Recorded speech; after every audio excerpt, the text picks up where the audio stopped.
Okay, Dennis, it's Dennis Clark. I'm going to review yesterday's lesson. Today's the 9th of February, so this was the 8th of February I took the lesson. Now, I zeroed in on one thing, simply because you've probably been coming to me for, well, I've been there 10, so at least 7, 8 years, a couple times a year. And we know that the one habit that always comes back, and we all have a habit. I mean, every one of us. My club is beginning the opposite of your club. My elbow gets too in and I get stuck on the inside sometimes. So we've all got to have it. But do you see how you have a relationship right now at the top of your swing, which is slightly laid off? That's another thing we should talk about a little bit, but yeah, let's let that be for a minute. That your rear elbow, your right elbow, is lower than your left elbow, okay? Which will put the club on a good plane, that kind of a plane, okay? Now the problem is when it starts down, this elbow gets higher than the other elbow. Now this is actually better. This is when we were working on it a little bit, so I like this one. But it's still a little bit higher. Let's pick a driver out here. Let's give you a good look at what we want.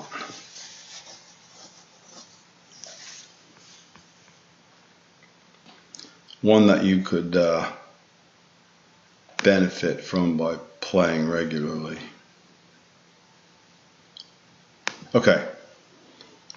Rory when he was younger, that longer hair. There it is.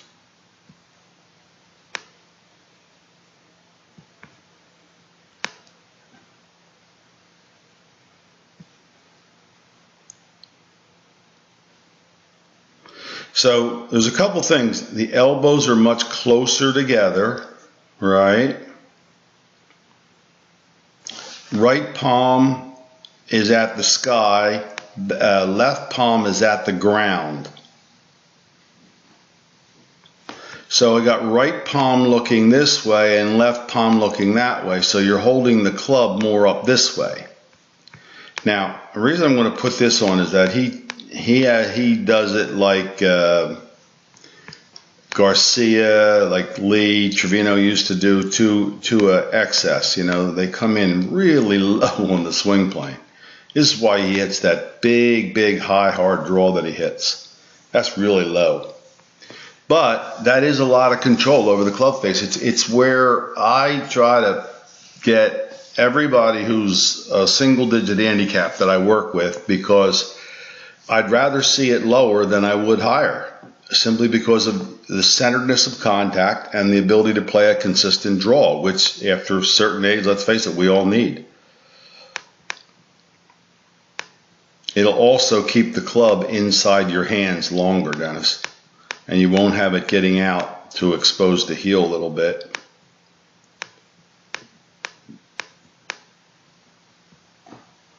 And it comes from inside. So I got to watch that is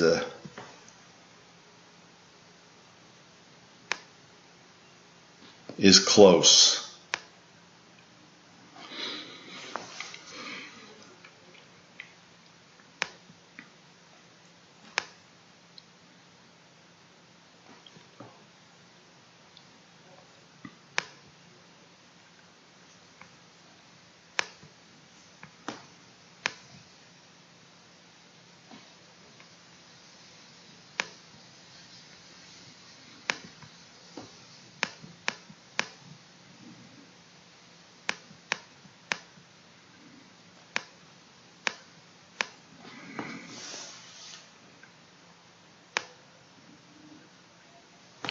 So you see what that allows him to do. The reason that I try to stress that is this.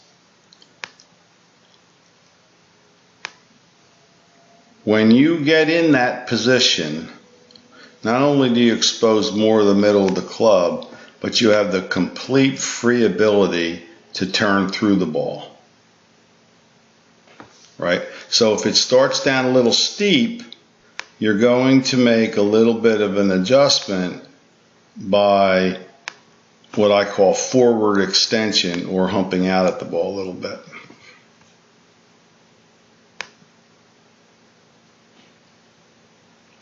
And there's another possibility of the heel.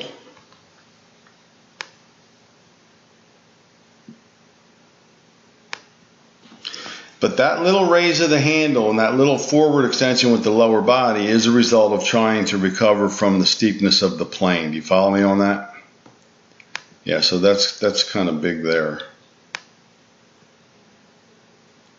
Just so you know why I'm doing what I'm doing here, so you can kind of see what I mean.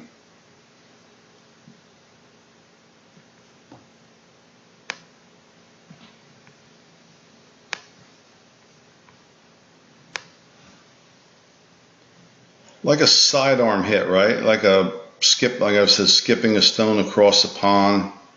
And it really works around. Watch the arc of the club head after it hits. See it just keep going with his body as he turns through it. The other thing that you see so many of the kids doing now, and this is a thing that really has come, obviously I don't think it's new, you know, none of this stuff is ever new, but if you watch how a guy 160 pounds can hit at 320 in the air, you'll notice how as he comes in, he raises his belt so much. He comes up a good, watch as he goes through there, as long as the club's on plane, look how much higher his belt is. He just pushes straight up off the ground. Legs straighten, and he stays in his position. So these are all, the reason I'm pointing this out is not that any of you are expected to do this. And when I show you these pictures, I'm not advocating any club golfer do this, but see how his hip stays right on that line? No forward extension whatsoever, because none is necessary.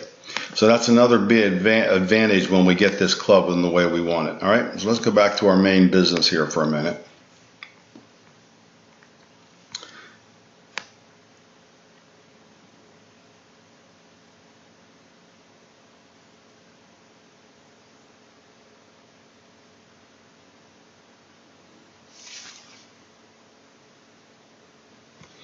So if we can get this golf club facing a little bit more out at the ball and looking a little more like that, with this elbow under that elbow, we're going to have a big breakthrough in your swing.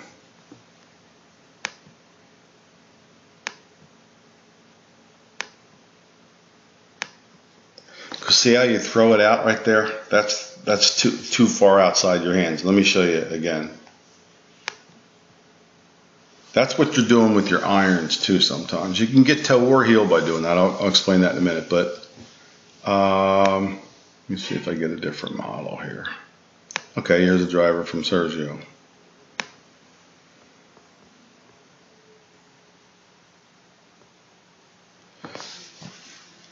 That's what I mean by, well, he's got a lot of lag. I'm not talking about the lag. I'm just talking about how far down on the swing he is, and the club is still inside his hands. See how the club gets outside your hands pretty early? Yeah. So what I want to try to keep your arms swinging back under your shoulders and not casting that club outside. That's where the left divots are coming from with your irons, because it is going off to the left.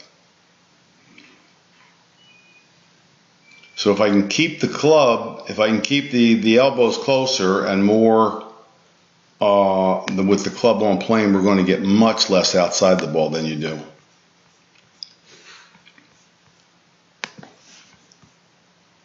Okay. Setup is good. Don't need to change anything there.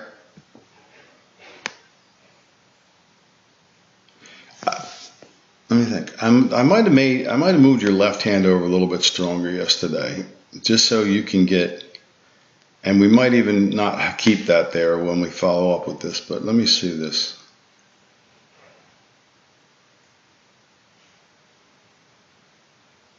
Right there. right there. So let's say we have the club there, right? Now watch.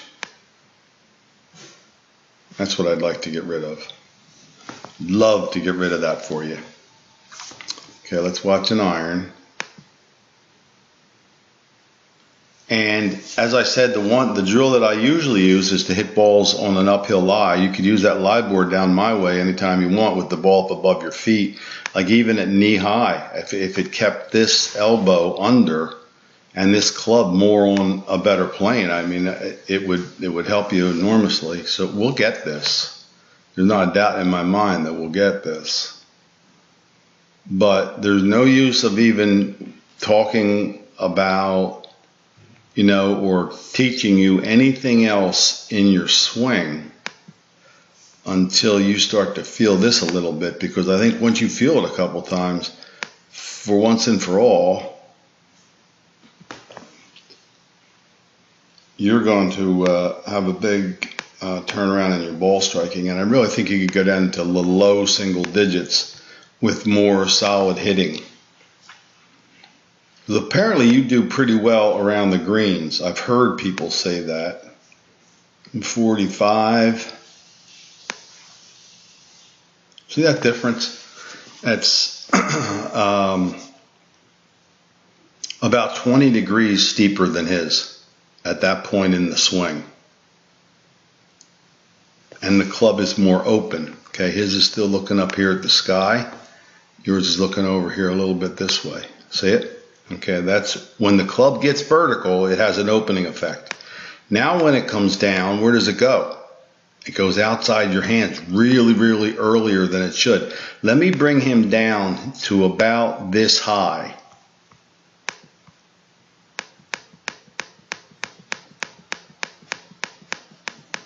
And even if you didn't have this kind of lag, I'm not talking about this is a ridiculous amount of lag, but look where the club is still inside his hands. It doesn't catch up with his hands until the club is almost, his hands are down by his knees.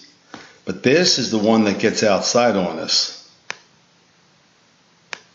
And now look at the contact. That's why I say you can get toe or heel here.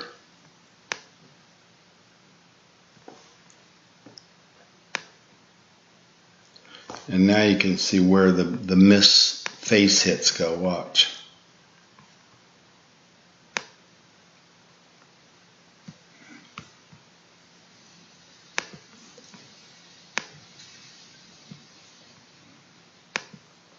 That's a lot.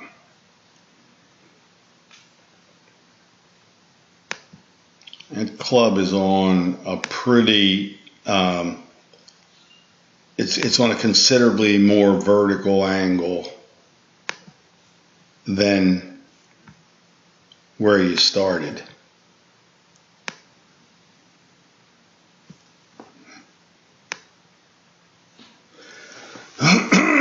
So the toe is exposed, even though the body is lunged out for it. Now, if you do the same motion in here with the driver, you'll typically catch the heel. So objective, get the hands back in the circle. So if we look over here and put them there, and then put them back at impact, and there he is. So what, and that all that comes not from the lag, but getting that club laid down in transition.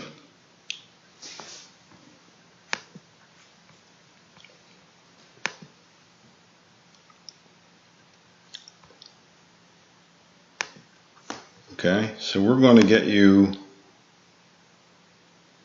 So you have a somewhat of a flat backswing, but it's not really laid off. It's just short of parallel, but laid off would be if your left arm was here and your club was there. Okay, it's not. It's just a one piece or a one plane swing. You see what I'm saying? The problem with it is the next move when the elbow goes up is that it becomes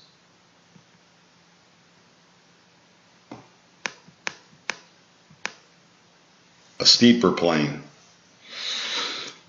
So we had your backswing on this plane, which I would love to duplicate coming down, and then we had your downswing on this plane, you know, which is some 25 degrees or so more vertical. That's what I've always tried to get rid of for you. And you can see that elbow riding high. So when you come down, the elbow goes up, the club goes straight. If you stand up right now and just put your hands in the top of swing position, if you raise your right elbow, the club automatically gets more vertical. And then we cannot predict the hit on the face without lunging the body at it. So we're going to stay with this. You're going to see me just for a couple swings, as many days as you can come out. Before I start or after I'm done, I want to look at a couple swings, and I've got to get this club laying down more for you. That's going to be a big change in your golf swing, no doubt about it. All right, buddy.